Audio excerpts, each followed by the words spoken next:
Hi, I'm the Moonlit Page Turner. Grab your treat, grab your tea. Let's talk books. For this month's Read the World, we visited Algeria, where we read a nonfiction book called Algeria White, written by Assia Djebar.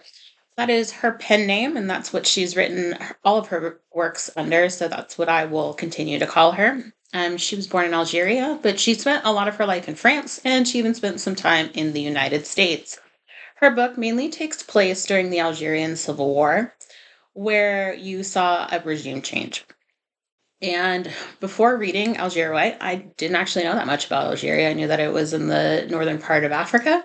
I know that they spoke French, but I didn't know hardly anything else about it. And then I read the book. I had to do a little bit research on my own as well.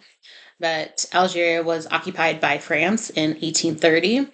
And then in the 1960s is where Algeria fought for their independence, and it was kind of a horrific fight. And then in 1990, actually 1991 to 2002, there was a civil war. And that's not something that, especially here in the States, that we learn about or heard about at all.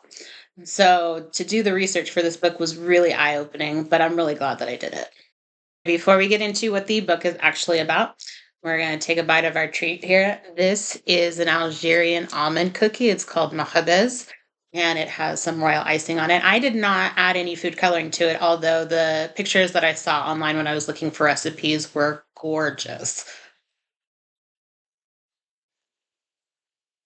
That's good. It has lemon zest in it, so it's not like super sweet. It does have the royal icing on top. That's good. All right, Algerian White by Assia Djebar is so beautifully written. It is also so tragic and so sad.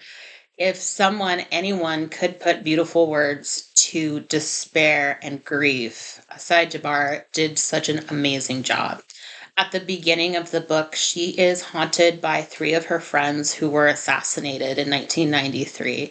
And they sit in her room as she sleeps, and they're just there as a reminder of all the stuff that is going on.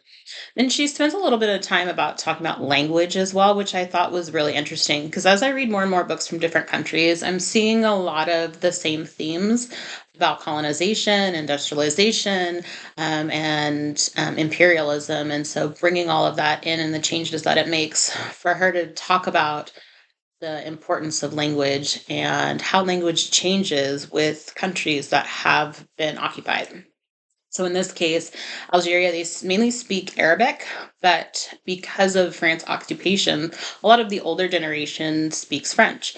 And so during the Civil War, a lot of the people that were assassinated were academics who actually spoke French. And that created a huge divide within the community and the country. Again, I learned so much by reading this book. It is very tragic and it is sometimes very detailed about some of those tragedies. So if you're looking for a lighthearted read, I would not recommend this to you, but other than that, it is so beautiful and I would highly recommend it. Hey, thanks for stopping by and traveling with me. Next month, we're going to go to the tiny country of Andorra. And if you're interested in what we are reading for the next upcoming month, you can find us on Goodreads as well as Instagram. See you next time.